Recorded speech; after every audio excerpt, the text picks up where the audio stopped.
बिस्मिल्लाहिर्रहमानिर्रहीम अस्सलाम वालेकुम। Welcome to informational institute. आज हम देखेंगे MTS 61 का लेक्चर नंबर 29। सबसे पहले हमारे पास equality of mixed partial derivatives.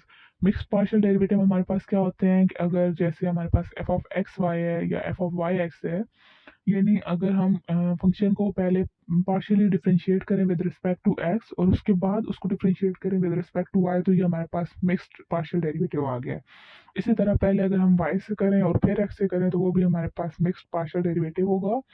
इससे रिलेटेड थ्योरम क्या है हमारे पास, अगर हमारे पास f फंक्शन है उसका first partial derivative with respect to x और y हमारे पास गिवन है, और उसके बाद जो मिक्स्ड पार्शियल डेरिवेटिव है ऑफ एक्स वाई है वो भी एग्जिस्ट कर रहा है किसी भी point x not y not के नेबरहुड में, और जो एफ ऑफ एक्स वाई है वो कॉन्टिन्यूस है उसी पॉइंट पे, तो तब हमारे पास एफ ऑफ वाई एक्स जो है वो एग्जिस्ट करेगा, और हमारे पास एफ ऑफ जो एक्स वाई है वो एफ ऑफ वाई एक्स के इक्वल आएगा। ठीक है, इससे ऊपर देखें हमारे पास जो एग्जांपल है उसमें हमने f of x x, f of y x, f of x y और f of y y calculate किए हुए हैं। तो वहाँ पे देखिए हमारे पास जो एफ ऑफ वाई एक्स है वो 1 आ रहा है और जो एफ ऑफ एक्स वाई है वो -1 आ रहा है, तो वो इक्वल नहीं आ रहे हैं।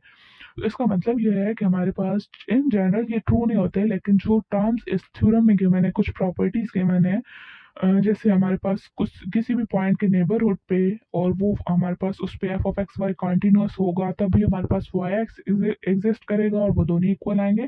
तो ये कुछ प्रॉपर्टीज हैं जो कि सेटिस्फाइड होंगी तो हमारे पास जो मिक्स पार्शियल डेरिवेटिव है वो एक दूसरे के इक्वल आएंगे।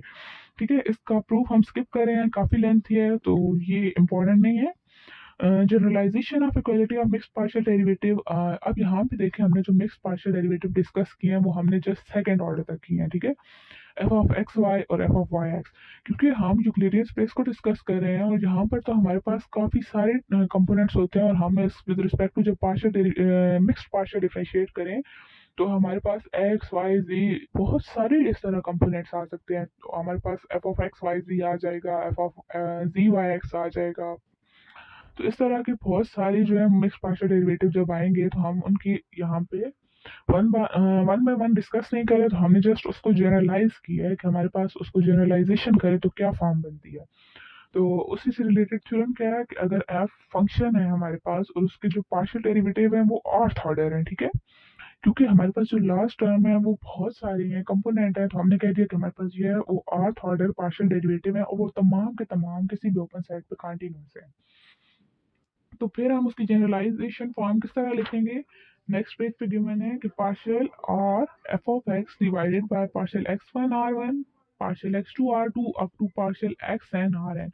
अब सिंपल फॉर्म में जब भी हम पार्शियल डेरिवेटिव लेते हैं या हम सिंपल डिफरेंशियबिलिटी की बात करें, तो जब भी हम हायर ऑर्डर डेरिवेटिव लेते हैं तो हम उसको किस तरह डिस्कस करते हैं कि हमारे पास, और लिखने का तरीका भी यही है, हम उसकी सुपर स्क्रिप्ट पे उसको देते हैं कि अगर हमारे पास ये सेकंड डेरिवेटिव है तो वहाँ पे 2 लिख देंगे, या वो 2 डैश जो होती हैं वो लगा देते हैं। इसी तरह अगर थर्ड ऑर्डर डेरिवेटिव है तो हम 3 लिखते हैं या 3 डैश लगा देते हैं। तो यहाँ पे क्योंकि our third order partial derivative थे तो हमने उधर आर ही लिखा है।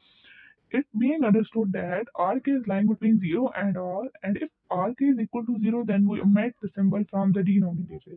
जब भी हमारे पास डिनोमिनेटर में कोई भी टर्म 0 आएगी तो हम उसको स्किप कर देंगे। उसको स्किप करने की वजह यही है कि हमारे पास जो पूरे का पूरा जो डेरिवेटिव वाली फॉर्म है वो अनडिफाइंड हो जाएगी, तो हम इसलिए उसको स्किप कर रहे हैं। रिमार्क क्या है हमारे पास, अगर हमारे पास फंक्शन ऑफ सेवरल वेरिएबल हो, ठीक है, यहाँ पे वन वेरिएबल की बात नहीं हो रही, यहाँ पे फंक्शन ऑफ सेवरल वेरिएबल है और उनका फर्स्ट ऑर्डर पार्शियल डेरिवेटिव किसी भी पॉइंट पे एग्जिस्ट कर रहा है, तो वो बिल्कुल भी इसका ये मतलब नहीं है कि वो उसी पॉइंट पे कॉन्टिन्यूस भी होगा।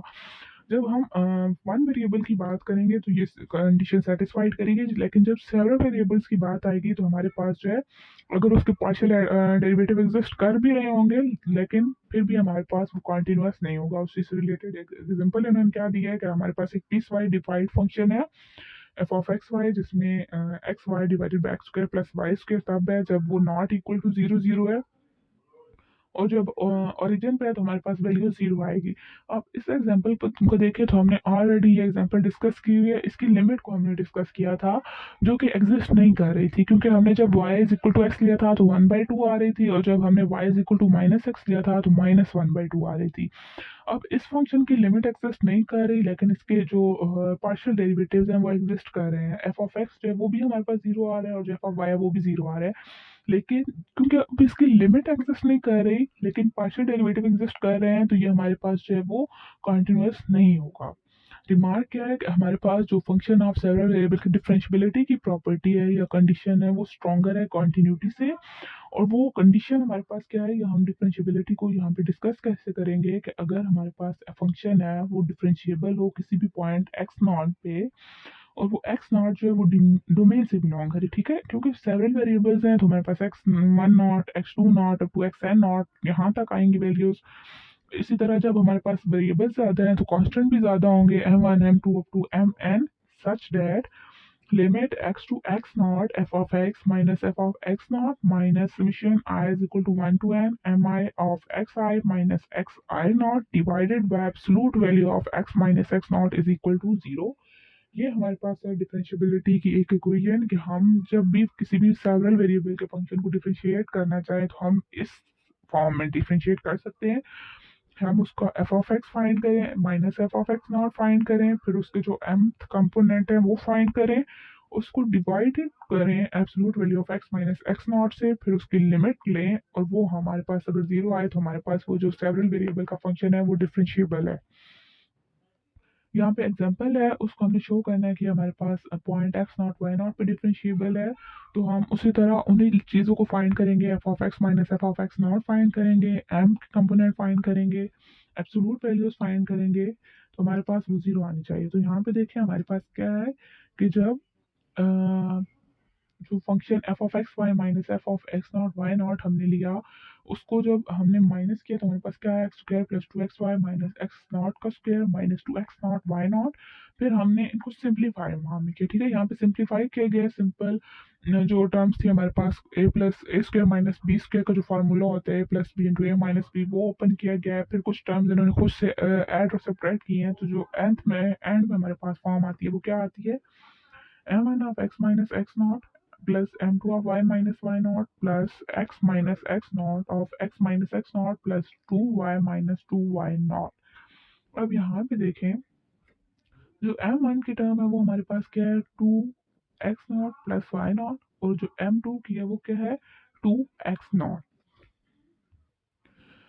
हमारे पास x माइनस एक्स नॉट और y माइनस वाई नॉट के साथ ऊपर यही टर्म एक्स्ट्रा आ रही थी, तो हमने इसको कह दिया कि हमारे पास m1 है, दूसरी m2 है। जब हमने वो पुट की तो हमारे पास ये वैल्यूज आ गई। दोबारा जब हमने इसको डिफरेंशियबिलिटी वाली इक्वेशन में पुट की तो हमारे पास क्या आया, absolute value of f of x y minus f of x not y not minus m1 of x minus x not minus m2 of y minus y not divided by absolute value of x minus x not.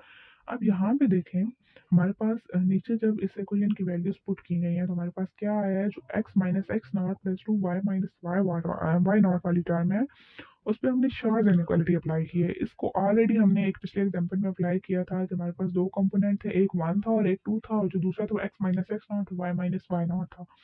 जो one और to के हम absolute value लेंगे तो हमारे पास क्या आता है कि वन स्क्वायर प्लस टू का स्क्वायर अंडर द रूट हमारे पास आ जाएगा अंडर द रूट 5, और जो x minus x not y minus y not का है हम इनको भी इसी तरह लेंगे। चार्ज इनइक्वालिटी हमारे पास क्या होती है कि absolute value of x dot y is less than और equal to absolute value of x absolute value of y। तो यहाँ पे हमने वही इनइक्वालिटी यूज की। दोबारा जब हमने इसको पुट किया तो हमारे पास ये जब हम लिमिट अप्लाई करेंगे x और y पे x नॉट y नॉट, तो हमारे पास ये तमाम के तमाम कैंसिल्स हो जाएंगे और एट द एंड हमारे पास जीरो बचता है। तो हमने ये शो कर दिया कि जो हमारा फंक्शन है वो डिफरेंशिएबल है x नॉट और y नॉट पे।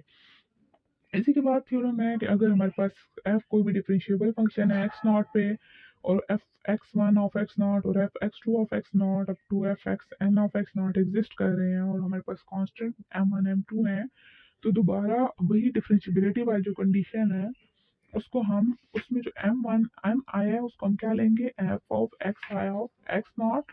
डेट इज जब हम उस m की जगह f x i of x not लिखेंगे तो हमारे पास ये वाली इनइक्वालिटी बन जाएगी, ठीक है। डिफरेंशिएबिलिटी की सिंपल वही इक्वेशन है, जस्ट उसमें हम एम आई को किस चीज से प्लेस कर रहे हैं, f of x i of x naught. यानी फंक्शन का डिफरेंशिएट करेंगे हम partial derivative with respect to x i, और किस पॉइंट पे हम उसका जो पार्शियल डेरिवेटिव वो फाइंड करेंगे एक्स नॉट पे, ठीक है। तो वो हमारे पास जीरो आए। ये हमारे पास एक और टर्म है, ठीक है, डिफरेंशिएबिलिटी की एक और प्रॉपर्टी है। अगर हमारे पास ये इक्वेशन भी जीरो आ जाए तो हमारे पास फंक्शन की जो है वो पार्शियल डेरिवेटिव एग्जिस्ट कर रहा होता है, सॉरी डिफरेंशिएबल होता है। इसका प्रूफ हमारे पास क्या है कि आई हमारे पास इंटीजर है जिसमें 1 2 अप टू n है, और हम इनइक्वालिटी में क्या चेंज कर रहे हैं कि x को रिप्लेस कर रहे हैं x not plus t e i, so that x i is equal to x i not plus t, x j is equal to x j not. फिर जब इसको हम डिफरेंशियबिलिटी के इक्वेशन में पुट करेंगे जो एम आई वाली थी, तो हमारे पास क्या बन जाता है, limit t approaches to zero f of x not plus t e i not minus f of x not minus m i t. और दोबारा जब हम इसको डिफरेंशिएट सिंप्लीफाई करेंगे तो हमारे पास क्या आ जाएगा, f of x not plus t e I minus f of x not. और जो एम आई वाली टर्म है वो हम दूसरी साइड पे ले गए हैं। This prove since the limit on the left is F x i of x not by definition. तो ये चीज़ हमने कैसे प्रूव किया है कि हमने जो एम आई है जब वो दूसरी साइड पे लेकर गए हैं, तो हमारे पास था plus m i t by t, t t से कैंसिल हो गया, सिंपल एम आई आ गया जो कि हमारे पास लिमिट थी F x i of x not की। तो यहाँ पे हमारा प्रूफ कंप्लीट होता है। अगर आपको लेक्चर की समझ आ गया तो चैनल को सब्सक्राइब कर दें, वीडियो को ज़्यादा से ज़्यादा शेयर कर दें। बहुत शुक्रिया, अल्लाह हाफिज़।